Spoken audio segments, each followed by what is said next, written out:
Yofi, mesdames, messieurs, bonsoir. Grâce à Midrash Yehuda Manitou, on a le plaisir et l'occasion d'écouter le Rav Ethan Fison dans cette série de cours Israël, je t'aime. Et tu veux nous parler de juifs, trois idées, mais pourtant toujours unis. Et merci de prendre du temps malgré que tu es en déplacement en France. Bechavod. Exactement, voilà, je suis désolé du changement d'horaire. Et j'étais en plein milieu d'une formation avec les jeunes animateurs du DEJ, donc c'était un petit peu compliqué. Alors voilà, les amis Israël, je t'aime. Aujourd'hui, on va parler de Am Israël, on va parler de Achdout. C'est le grand mot de notre génération, la grande question de notre génération. Est-ce qu'on a compris? Est-ce que les événements du 7 octobre ont réussi à nous remettre les pendules à l'heure? Est-ce que ça y est, on ne retombera plus dans les travers de la marloquette? Et en fait, justement, c'est par cela que j'aimerais commencer. Nous dit le texte de la Torah, de la Torah du Tanakh, dans le livre de Yirmiyahu, dans le livre de Jérémie, au deuxième chapitre, verset 10, nous dit la Torah, Ki ivru iye kitim ure'u ukedar shilchu veitbonanu meod, ure'u, hen haita kazot, האמיר גוי אלוהים והמה לא אלוהים, ועמי האמיר כבודו בלא יועיל. Ça, c'est le verset. Et qu'est-ce qu'il veut dire ce verset? Attendez 2 secondes, je ferme la porte. Voilà. Bekitsour, qu'est-ce qu'il dit le verset? Eh bien, le verset nous dit qu'on nous parle de deux peuples, un qui s'appelle les Kittim et l'autre qui s'appelle les Kedarim. Et on nous dit les Kittim, eux, eh bien, ils servent le feu et les Kedarim, ils servent l'eau. C'est bizarre. Eh bien, nous dit la Gemara dans le traité de Ta'anit que les Kedarim, eux, ils habitent dans le désert et donc ils servent comme dieu principal l'eau, et que les Kittim qui habitent dans les îles, eh bien, eux, ils servent comme dieu principal le feu.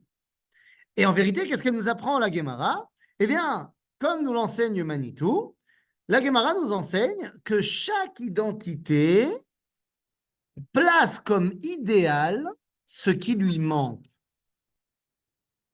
Donc, les Kittim qui habitent dans les îles où il y a plein d'eau, eh bien, il leur manque la chaleur, le feu, donc c'est leur dieu principal. Et les Kedarim qui habitent dans le désert, ils ont la chaleur, le feu, il leur manque de l'eau, donc l'eau, c'est leur dieu principal. Suivant ce principe-là, eh bien, on comprendra que si la phrase essentielle du peuple juif, c'est Shema Israël, Hashem Eloheinu, Hashem Echad, à tel point que lorsque les soldats d'Israël arrivent dans les kibbutzim de Be'eri, de Kfar Aza, de Niroz, eh bien, lorsqu'ils vont arriver devant les maisons pour savoir s'il y a dedans des juifs ou des terroristes, eh bien, qu'est-ce qu'ils font? Ils crient Shema Israël. Et si la personne répond Hashem Eloheinu Hashem Echad, alors ils savent que c'est des juifs. Le slogan du peuple juif, ce serait donc l'unité. Donc ça veut dire que c'est ce qui nous manque. Quand on te dit deux juifs, trois idées, ce n'est pas qu'une blague. Quand on te dit un juif qui arrive dans une île déserte, il crée deux synagogues, une où il va prier et une, si même si on le paye, il n'ira pas prier là-bas. Ça veut dire que la recherche de l'unité, la quête de l'unité est l'essentiel du peuple juif. Il y a dans la Torah une paracha où on voit Moshe transpirer. On voit Moshe avoir peur. On voit Moshe craindre la réaction d'Akadosh Baruch Hu. Et il ne s'agit pas du veau d'or, il ne s'agit pas des explorateurs, mais il s'agit de l'époque et de l'histoire de Korah, où Moshe va dire à Dieu, Al tefen el minchatam, surtout, n'accepte pas leur sacrifice. Oh, il va voir Dieu. Quel est le problème avec Korah? L'histoire de Korah commence en disant Vaikar Korah, et le Targum Onkelos va nous dire Veitpelig Korah, que Korah a fait une miflaga ou mitpaleg. Et là est tout le problème. Maintenant, nous allons rentrer dans le vif du sujet. Le problème, c'est qu'on a le droit d'avoir des avis différents. à condition qu'on puisse encore s'appeler l'un l'autre des frères. Si on commence à entendre d'un côté comme de l'autre des gens qui disent toi tu n'es plus mon frère, c'est là que le danger arrive pour le peuple juif. Oui, évidemment, c'est ce qu'on a entendu l'année dernière. On a entendu des gens dire toi t'es pas mon frère. L'unité étant la pierre angulaire de l'identité d'Israël, la plus grande punition qui puisse avoir lieu dans, dans le judaïsme, c'est Venichreta anefeshai me'amea. C'est-à-dire, cette identité est exclue du peuple juif. C'est la pire punition qui soit. Il n'y a pas plus grave. Vous allez me dire, si, on peut le tuer aussi. Mitad Beddin. Oui, mais Mitad Beddin, eh bien, il fait quand même partie du peuple juif. Il est mort. Parce que c'est un danger pour la société, peut-être. Mais il fait partie du peuple juif. Alors que Venichreta Nefeshai, il fait plus partie du peuple juif. Alors pourquoi c'est moins grave? Parce qu'il peut faire tchouva. À partir du moment où il fait tchouva, ben, il revient directement dans le peuple juif. Mais les amis, donc ça veut bien dire que la pire chose qui soit pour nous, c'est de nous séparer les uns des autres. Mais pourquoi est-ce si important l'unité? Pourquoi est-ce que la dimension de Am Echad est tellement importante? Mais les amis, tout d'abord, on va aller regarder un petit peu du côté du Midrash. Le Midrash Rabbah nous dit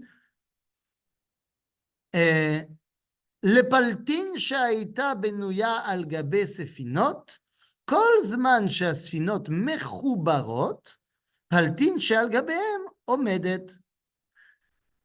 וכשהספינות לא מחוברות, פלטין נופלת. כביכול, גם כיסאו של הקדוש ברוך הוא מבוסס למעלה, בזמן שישראל עושים אגודה אחת. Nous dit le Midrash, lorsqu'il y a je sais pas, comment dire, un palais qui est construit sur deux navires, eh bien, lorsque les deux navires sont collés l'une à l'autre, alors le palais, il tient debout. Mais si le navire commence à se séparer, ben, le palais s'effondre. Il dit le Midrash, c'est pareil pour le trône céleste. Il n'est stable que lorsque les béné Israël sont réunis. Lorsqu'ils ne sont pas réunis, alors le Kiseh Akavod Kivyachol s'effondre. Ainsi nous dira cette fois le Midrash Tanchuma dans la parashat Shoftim. בזמן שישראל עושים חבורה אחת, אפילו עבודה זרה ביניהם, אין מידת הדין נוגעת בהם. Lorsque le peuple juif est uni, même s'ils font tous l'idolâtrie, il ne peut rien nous arriver. וכן, nous dit le Midrash Tanchuma toujours, וכן אתה מוצא שאין ישראל נגאלים אלא עד שיהיו אגודה אחת. Le peuple juif est délivré, la Géoula, c'est lorsque Am Israël eh bien, est uni. Malheureusement, en 1948, on a créé l'État d'Israël après avoir passé la plus terrible des réunions. Après la Shoah, le peuple juif s'est réuni. Mais on était passé par la Shoah. Aujourd'hui, le peuple juif s'est réuni. Mais on est passé par les massacres de Simchat Torah.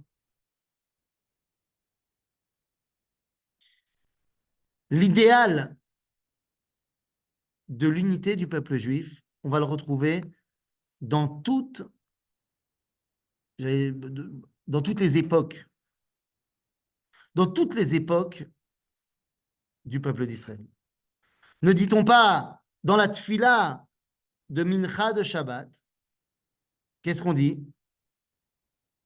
On dit Ata Echad, Veshimcha Echad. Umi ke'amecha Israël goy echad ba'aretz. Quelle est la particularité du peuple d'Israël? C'est d'être goy echad ba'aretz.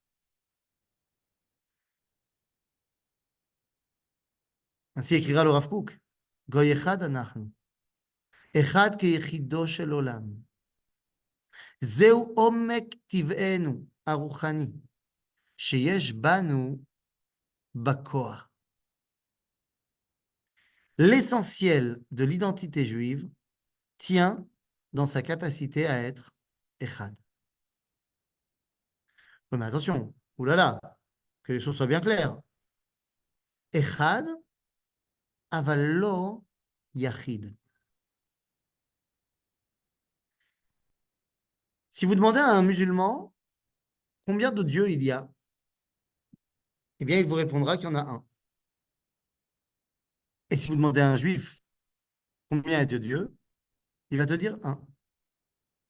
Seulement le un musulman et le un juif n'ont rien à voir. Pour les musulmans, la somme de tous les dieux du monde, ben c'est un. Il n'y en a que un. Alors que pour le peuple juif, Dieu est un. C'est-à-dire qu'il unifie le tout. Mais ça ne veut pas dire qu'il est tout seul. Attends. Comment l'état de Halakha, Medinat Halakha dont vous avez parlé la semaine dernière, est-il...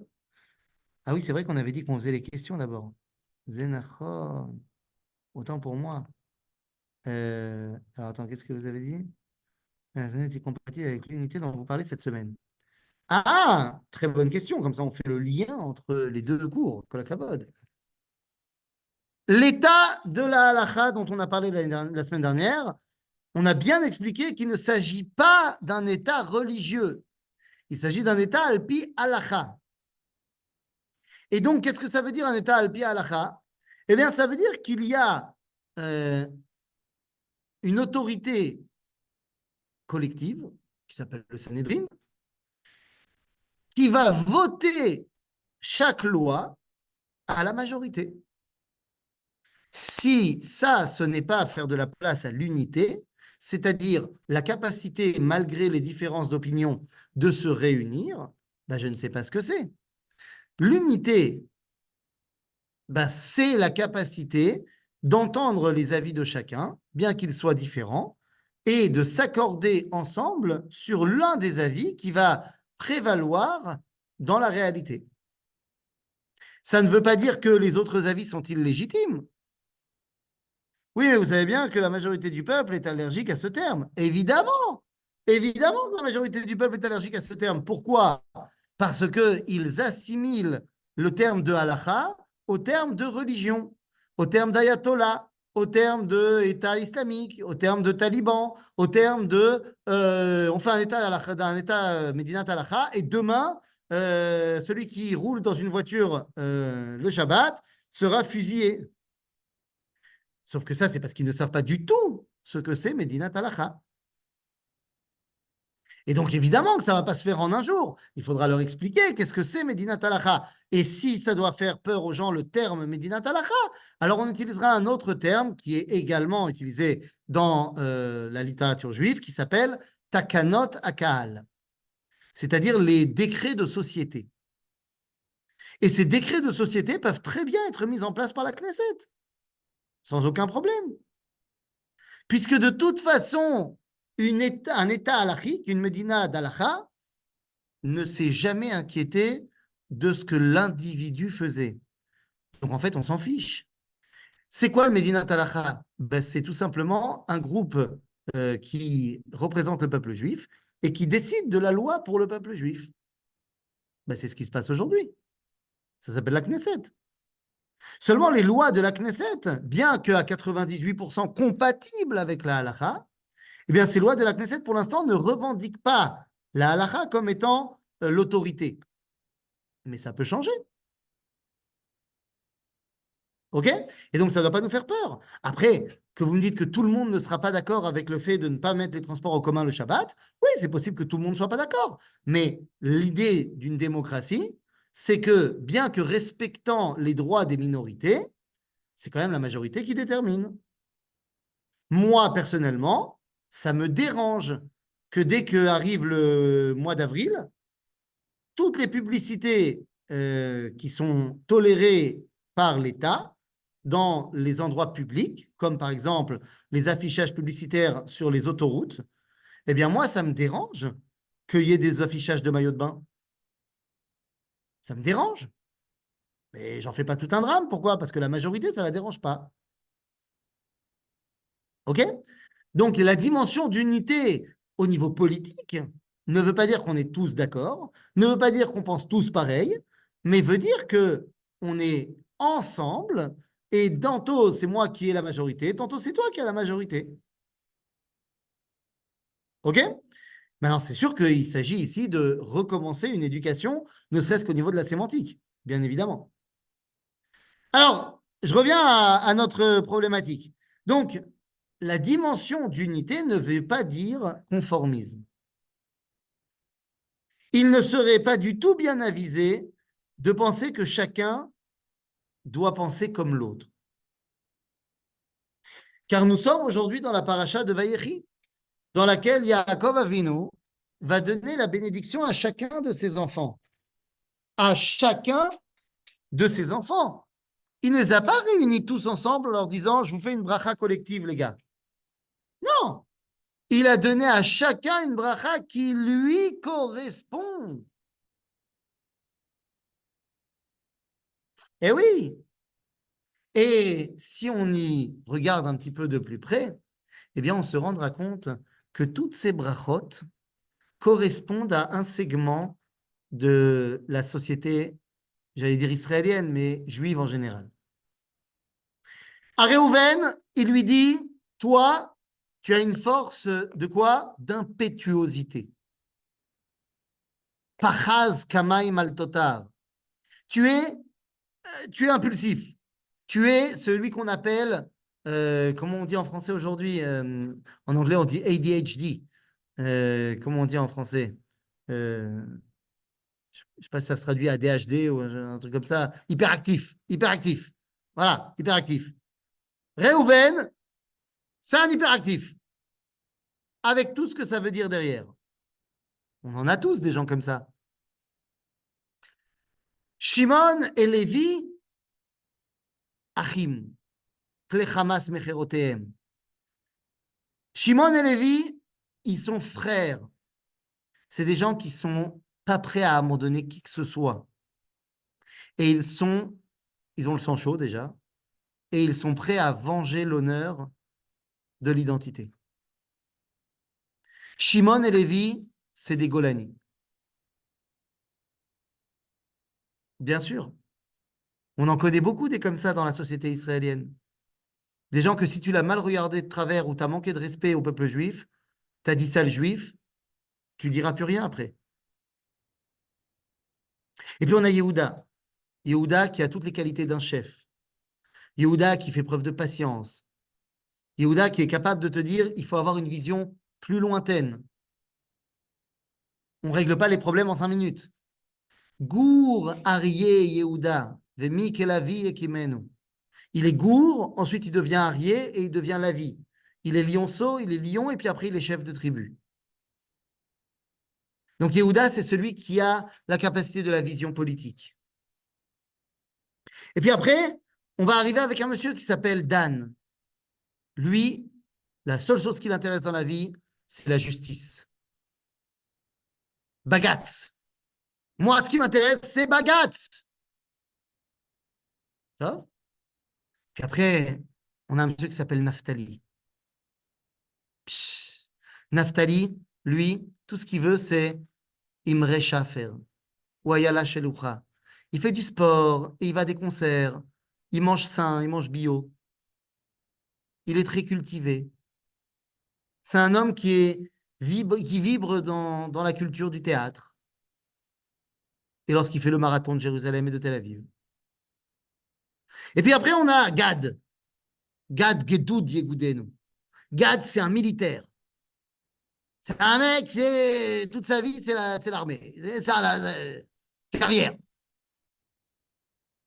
Asher Shmena Lachmo, c'est notre agriculteur. C'est ces gens fantastiques que j'ai réappris à découvrir, moi, cette semaine, quand j'ai été faire de l'agriculture. Mais c'est des tzadikim, nos agriculteurs, c'est incroyable. On ne se rend vraiment pas compte, hein, je vous jure, hein, nous, les citadins, on ne se rend pas compte de quelle force ont nos agriculteurs. OK? euh, Issachar, Issachar, lui, il est prêt à se poser à étudier la Torah tout le temps. Chamor Garen, Rovetz ben Amishpetaim. Il y a des gens qui sont prêts à mettre de côté les plaisirs de ce monde et ils sont prêts à se concentrer à l'étude, l'étude, l'étude. Zvouloun, ah, lui, il a fait une business school. Zvouloun, il fait du commerce international. Il est l'homme de la high-tech. Et puis on a Yosef. Ah, Yosef, il est l'ambassadeur idéal d'Israël. Ah, il est bien sous tous les rapports, il est beau gosse, il est bien sous le gendre idéal. Et Binyamin, celui que tout le monde veut avoir dans son équipe. Celui qui est l'avenir, celui qui est l'espoir. Les amis, vous vous rendez compte qu'on vient de passer en revue toute la société israélienne? Je ne sais pas si vous connaissez quelqu'un qui ne rentre pas dans une de ces cases-là. Moi, j'ai l'impression que ça regroupe tout le monde. Et la Torah termine en disant, voilà les brachot que Yaakov a donné à ses enfants. Ish kebirchato berachotam. Chacun selon sa bracha qui lui correspond, Yaakov les a bénis. Vous pouvez dire, vous avez dit que Dieu n'est pas tout seul. Vous pouvez expliquer? Non. Quand je dis que Dieu n'est pas tout seul, c'est pas qu'il y a d'autres dieux. J'ai dit que nous, on ne voit pas Dieu comme étant, il y en a un seul. Et là, sa dimension d'unité est qu'il est partout.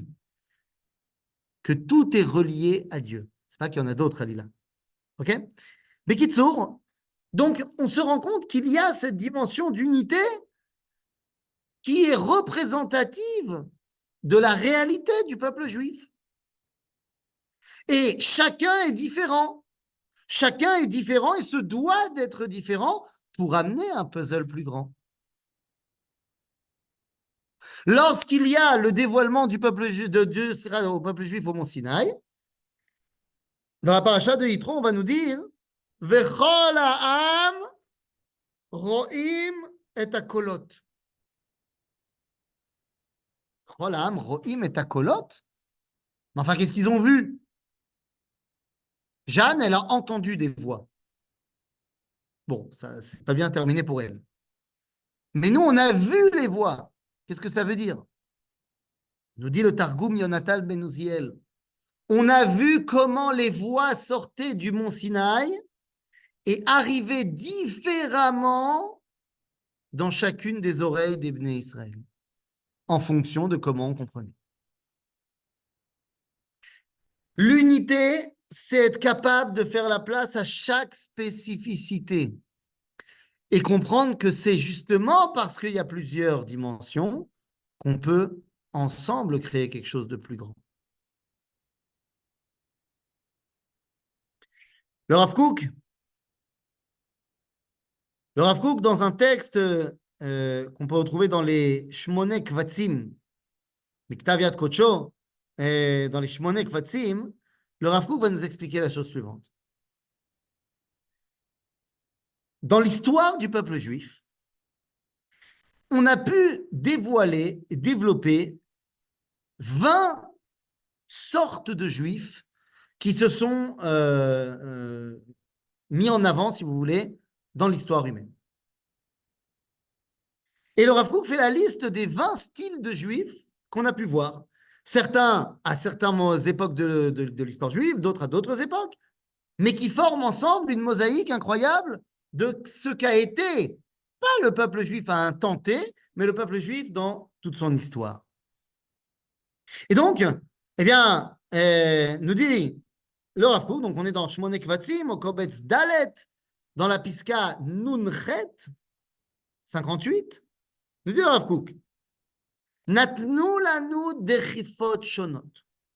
Donc on a eu plusieurs apparitions du judaïsme. HaTorah Niglet. On a eu des juifs qui étaient des juifs de la halacha. Ve'anisteret. On a eu aussi des juifs qui étaient des juifs de la Kabbalah. HaPhilosophia. On a eu des juifs qui étaient attirés par la philosophie. Askala Meucheret. L'émancipation culturelle et intellectuelle du 19e siècle. Il y avait des juifs qui étaient beaucoup plus des intellectuels. À Agada, il y avait des juifs qui étaient plus sur la transmission de la Emouna. À Pilpoul, tout ça, c'est dans le domaine plus ou moins de la spiritualité. Mais on a eu aussi des juifs qui étaient Chibat Zion, qui vibraient avec la résurrection de la terre d'Israël. Et puis on a eu des juifs qui étaient Triata Uma, le sionisme. Pas seulement la résurrection de la terre d'Israël, mais le sionisme politique. Il y avait des juifs qui étaient à Safrout, la littérature. Agave, je pourrais très bien vous donner à chaque fois un grand représentant. Le grand représentant de la Torah Niglet, de la Halacha, on va dire, je sais pas, grand représentant de la Halacha, le Rif, Rabbi Yitzhak El-Fassi. Un grand représentant de la Torah Nisteret, Arizal. La philosophia, un grand juif de la philosophie, Moshe Mendelssohn.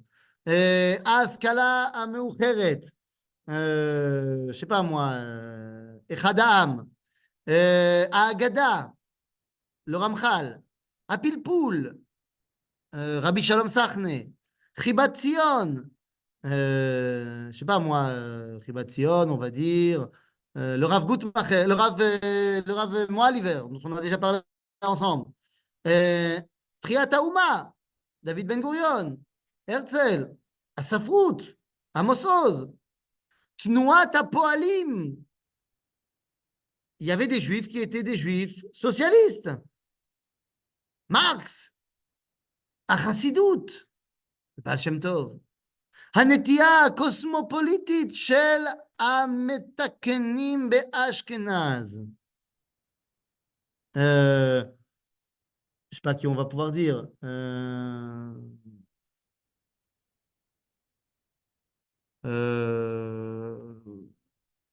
Bon, je sais pas, j'ai pas de nom qui me vient en tête. Les grands patrons de la réforme. Ok? Et Aïtorerut, chez la Moussar. Par exemple, Rabbi Israël Salanter. החיזוק של התורה, הגאון מווילנה. הנטייה הספגנית לפרישות, ישיבת סלובודקה. הקנאית, ceux qui étaient prêts à se barricader et à être violents presque contre les gens qui n'étaient pas dans le chemin de la Torah. Habikoret, ceux qui remettaient tout en cause, le début du XXe siècle. Haomanut, des juifs qui étaient dans l'art. Dildule koach umitbateim al yede yeushim, Brenner. Ve'asatot shonot. Et plein de gens qui ont des idéologies, mais sans être très clairs avec eux-mêmes. Nous dit le Rav Kook, ben les amis, toutes ces 20 styles de personnes, lorsque chacune d'entre elles est prise séparément, et je dis bien chacune d'entre elles, Zemachala Gedola. Et ouais, même les parties religieuses. Zemachala Gedola, nous dit le Rav Kook. Alors, lorsqu'elles sont ensemble, alors elles dévoilent l'entièreté du message d'Israël. Ah oui, mais attention, le Rav Kook, il n'est pas bisounours. Il dit, pour que ça marche, il faut absolument que chacune des parties soit consciente de ce qu'elle a apporté et soit consciente de ce qu'elle n'a pas.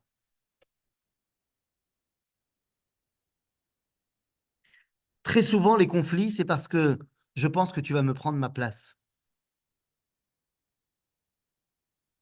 Alors que si j'avais conscience que là où toi, tu es bon, moi, je suis pas bon, et là où moi, je suis bon, toi, tu n'es pas bon, donc il n'y a pas de risque. C'est de ça qu'on parle, les amis. Lorsqu'on parle d'unité du peuple juif, eh bien, on ne parle en aucun cas de conformisme. On parle de réaliser dans notre chair et dans notre réflexion que j'ai besoin de celui qui me complète et pas seulement de celui qui me ressemble. Deux juifs, trois idées? J'ai envie de te dire deux juifs, 27 idées. À condition qu'on puisse les exprimer chacune, il n'y a aucun problème. Mercredi dernier, j'étais sur la place des otages à Tel Aviv. Et il y a eu une grande soirée, il y a eu une Achnasat Sefer Torah pour le retour des otages. Et il y a une yeshiva américaine qui est venue, qui a donné le Sefer Torah et qui a amené un chanteur. Ils ont commencé à chanter et on a dansé, c'est magnifique, machin. Et puis après, il y a des membres de la famille Bibas qui ont fait venir une jeune Israélienne qui connaissait, qui chante très bien, et ils l'ont fait chanter. Et elle a commencé à chanter deux, trois chansons comme ça. Et elle chante très bien. Je la connais pas, je ne me rappelle plus du nom, mais elle chantait très bien. Et moi, j'étais avec un groupe de jeunes filles qui se sont mis évidemment, elles sont tenues par les épaules et elles ont commencé à un petit peu, c'était des chansons douces, des chansons belles, des belles chansons israéliennes comme ça. Elles ont commencé à un petit peu pleurer, à être en mode de truc. Et bon, bah, moi, je suis avec mon groupe, je ne peux pas l'abandonner. Et bah, comme c'était une femme qui chantait, je me suis délicatement retourné. Et il y a une dame, je ne sais pas, elle doit avoir 65 ans, un truc comme ça, une bonne Tel Avivite. Je vais être très schématique, mais on n'a pas parlé politique. Mais enfin bon, vous allez comprendre après ce qu'elle m'a dit.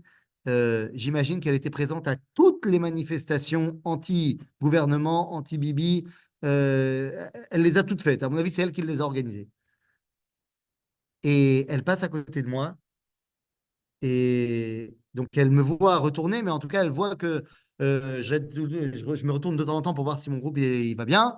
Et que je suis retourné, mais je vibre au rythme de la chanson. Et cette dame, elle s'avance vers moi, donc manifestement, qui pat, tzitzit. Elle me dit, ah, la chanson des femmes, c'est plus un problème maintenant? Shirat Nashim, c'est l'obaya. Je lui dis, mais pourquoi vous dites ça? Elle dit, bah, parce que l'année dernière, vous ne parliez pas comme ça. Genre, l'année dernière, pendant les manifestations, eh bien, évidemment, on a dit, une femme qui chante, il faut la mettre au pilori. Et je lui ai dit, vous savez, madame, je ne vais pas vous faire un cours de Torah, mais juste s'il y a une chose que vous pouvez prendre de notre discussion ce soir, sachez que d'après la Torah, il n'y a aucune interdiction pour une femme de chanter. Elle peut chanter autant qu'elle veut. À la limite, moi, j'ai un interdit de l'écouter. Mais c'est mon problème. C'est pas le sien. Elle peut chanter autant qu'elle veut. Et là, elle me regarde, elle me dit, ah bon, vous êtes sûr? Je dis, bah oui. Et on n'a jamais entendu ça. Je dis, bah c'est bien dommage. Et elle me dit une phrase magnifique, elle me dit, avec une Torah comme ça, je peux vivre. Je ne l'ai pas fait devenir religieuse, hein, mais avec une Torah comme ça, on peut vivre. Chacun avec ses couleurs, chacun avec ses idées différentes, mais ensemble. Alors je sais ce que vous allez me dire. Hein, oui, là, tout le monde est ensemble, il y a l'unité. Et on le voit évidemment au sein des soldats de notre armée fantastique. Mais je sais très bien ce qui va se passer après la guerre. On va revenir à tous nos travers. Et ben moi, j'ai envie de penser que non.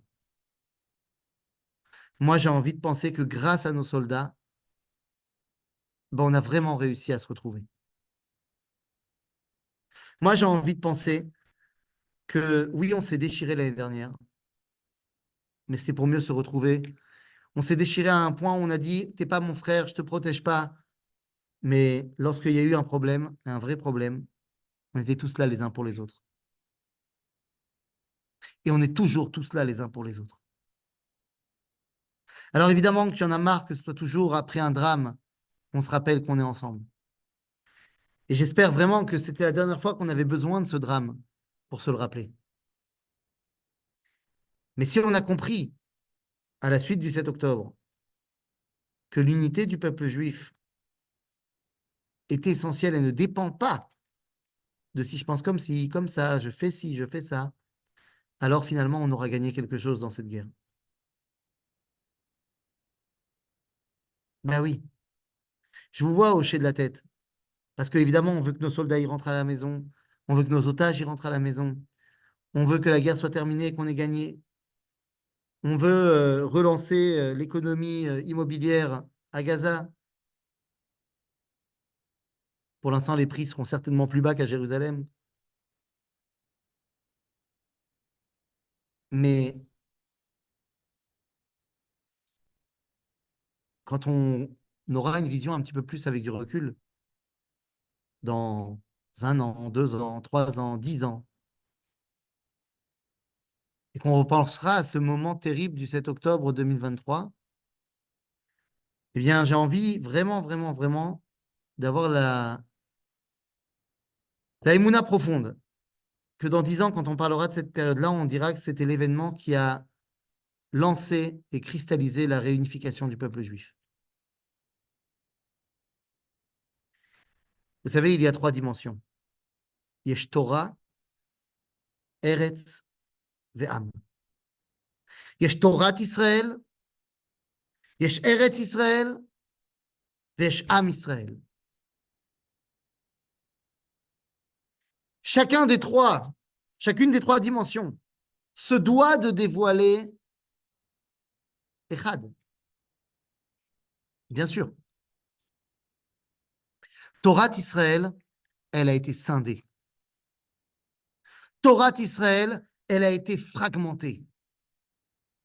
Entre Ashkenazim et Sfaradim, entre Chassidim et Mitnagdim, où il y avait des fois véritablement la guerre entre les Chassidim et les Mitnagdim. La Torah a été réunie. Vous savez quand est-ce que la Torah a été réunie? La Torah a été réunie, Shoah. La Torah a été réunie, Shoah. Pourquoi? Parce que tout le monde juif, le monde rabbinique, il a été obligé d'être confronté à comment la Torah répond là où il n'y a pas de réponse. Il n'y avait plus de Chassidim, il n'y avait plus de Mitnagdim, il n'y avait plus personne. Il y avait un Israël qui répond comme il pense qu'il a fallu répondre. Des fois des bonnes réponses, des fois des mauvaises réponses. La Torah a été réunie. Et puis il y a eu la Haaretz, qui a été scindée à la fin de la guerre d'indépendance. Jérusalem est coupée en deux. Le pays est coupé en deux. La Judée-Samarie. Et Eretz Israël a été réuni en 1967. Et au moment où Eretz Israël a été réuni en 1967, a commencé la scission du peuple juif. Eh oui. Religieux par religieux, de gauche, de droite, sionistes religieux, convaincus laïcs. Eh bien, j'ai envie, moi, de voir dans la guerre que nous menons actuellement l'élément qui va permettre la réunification pleine et entière du peuple juif. Et une fois qu'on a un Am Israël, Eretz Israël, Vetorat Israël, Echad, alors il ne peut pas y avoir un autre dénouement que Akadosh Baruch Hu Echad Shemidgale Baolam. Que Dieu se dévoile dans son unité dans le monde. Ce trépied-là de Torah, Am et Eretz, c'est le trépied du trône céleste. C'est les trois piliers sur lesquels le monde tient. Et donc, eh bien, ce que nous vivons aujourd'hui et le travail que nous faisons pour réunir le peuple juif, et il faut en faire plus. Et il faut en faire plus, hein, vraiment. Les Français, il faut se réveiller. Quand est-ce qu'on organise des journées entières sur la place des otages à montrer notre soutien et notre amour? Et on ne se dispute pas. On est ensemble, on s'en fout. Parce que on va déjà voir les Khayalim, mais on leur fait des barbecues, on leur fait des gratins dauphinois, on leur fait tout ce qu'on peut, le meilleur du meilleur. Mais on oublie aussi une autre partie des gens qui souffrent. L'empathie, le fait que je suis capable de me mettre à ta place, de comprendre quel est ton idéal et ta problématique, c'est le meilleur moyen pour qu'on puisse réussir à se parler. Et si on arrive à se parler, alors ça veut dire qu'on se respecte. Et si on se respecte, on peut même arriver à s'aimer. Rav Kook nous dit dans le livre Midot Hareia, Ahava tzricha liot melea balev lakol. On doit aimer le tout, l'entièreté, à Echad. Bah oui, les amis, c'est de ça qu'on parle. À Echad. Alors oui, bien sûr, deux juifs, trois idées, quatre idées, 12 idées. Mais Am Israël goy echad ba'aretz. Am Israël, il est ensemble. Pour l'instant, dans les moments de douleur, dans les moments compliqués, mais la capacité qu'on a à être ensemble quand ça va mal nous donnera la force d'être ensemble pour, pour reconstruire et également lorsque tout ira bien. Voilà le projet de notre génération. Le projet de 5784, c'est l'unité du peuple juif. Mais pas un slogan. Comprendre profondément que l'autre a un message qui est vrai, peut-être pas sur tout, comme moi, pas sur tout, qui est plus faible là, mais qui est plus fort là, et qu'on a besoin les uns des autres. On a besoin les uns des autres. Je suis pas en train de dire que ça veut dire qu'il faut qu'on abandonne une partie de notre identité pour acquérir une autre identité. Je suis là en train de dire qu'est-ce que je peux rajouter à ma palette à moi. Qu'est-ce que je vais prendre chez ces personnes qui sont des amoureux de la justice? Qu'est-ce que je vais prendre chez ces personnes qui sont des amoureux de l'agriculture? Moi, je me la joue, je suis un amoureux de la terre d'Israël, j'ai jamais planté une carotte de ma vie. Ou je suis un amoureux de la terre d'Israël? Dans ma maison, dans mon pied-à-terre à Ranana ou dans mon pied à gratte-ciel? Je suis pas du tout un amoureux de la terre. Peut-être que je vais prendre ça de lui. Et peut-être que si moi, j'arrive à prendre des choses de lui, ben lui aussi, il arrivera à prendre des choses de moi. Comme a dit cette dame, avec une Torah comme ça, je peux vivre. Et les amis, c'est de ça qu'on parle. Israël, je l'aime. J'aime sa terre, j'aime son pays, j'aime son idéal et j'aime son peuple. Quelqu'un m'a dit hier, j'ai donné cours à Paris quelque part, et quelqu'un m'a dit, après le cours, on a fait une petite séouda, quelqu'un est venu me voir et m'a dit, moi j'adore Israël, vraiment, j'aimerais vraiment venir en Israël, mais j'ai un vrai problème. Je dis, bon, c'est quoi le problème? Alors, je m'attends à tout, hein, vous savez, Parnassa, tout ça. Il me dit, moi je voudrais vraiment venir en Israël, mais vous connaissez un endroit où il n'y a pas d'Israéliens? Non, parce que j'ai un vrai problème avec les Israéliens. J'ai dit à ta chutzpan, vous êtes effronté et culotté. Je dis, pourquoi? Il dit, vous savez pourquoi j'aime pas les Israéliens? Parce qu'ils crient un peu, parce qu'ils n'ont pas la politesse française, parce qu'ils parlent fort, parce que. Mais dis-moi, cet Israélien qui a séché les marécages, toi, tu faisais quoi pendant qu'il a séché les marécages? T'aimes pas quand il te klaxonne en voiture? D'accord, mais pendant qu'il te klaxonne en voiture et que toi, tu t'excites, rappelle-moi où tu étais quand il a perdu son père pendant la guerre de Kippour. Mais pour qui tu te prends? J'aime pas les Israéliens. Je dis, le jour où tu commenceras à aimer ton peuple, alors tu pourras venir en Israël. Qu'à dirait que pour l'instant, c'est Akadosh Baruch Hu qui veut pas que tu viennes. Les amis, c'est de ça qu'on parle. Alors ouais, mon peuple juif, eh ben, il a ses problématiques et il a ses difficultés. Mais en fait, c'est comme nos enfants. Vous croyez quoi, que mes enfants, c'est tous les mêmes? J'en ai que quatre. Mais ils sont tous différents. Et vous croyez qu'ils sont tous les enfants modèles qu'on a en vitrine? Bien sûr que non. Et à lui, je dois donner une Ritaline, à lui, je dois donner un autre truc. Et lui, c'est compliqué, lui, il n'écoute pas, et lui, il est machin. C'est quoi, je vais les échanger? Ben voilà. J'ai une seule terre, j'ai une seule Torah, et j'ai un seul peuple. Et lorsque j'aurai compris ça, moi, toi et tout le monde, alors on pourra comprendre que mi kamocha ba'elim Hashem, eh bien, ça va de pair avec mi ka'amecha Israël, goy echad ba'aretz. Chazak ou D'accord. baruch. Et si vous avez des questions, c'est maintenant.